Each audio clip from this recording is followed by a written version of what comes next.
বৰ ভূমিকম্পই জোকাৰি গ'ল আফগানিস্তান ২৬ জন নিহত হৈছে ভূমিকম্পত আৰ্থিক সংকট খাদ্য সংকটৰ মাজতে আফগানিস্তানত ভূমিকম্প আৰু বিপদ নমাইছে তালিবান চৰকাৰক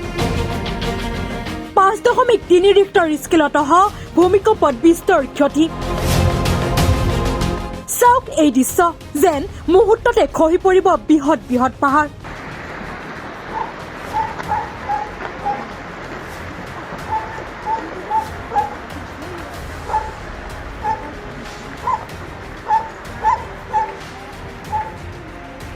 আমেৰিকা ভূবিজ্ঞানীৰ মতে পশ্চিম আফগানিস্তানত হোৱা ভূমিকম্পত বিস্তৰ ক্ষতি হোৱা বুলি সদৰি কৰিছে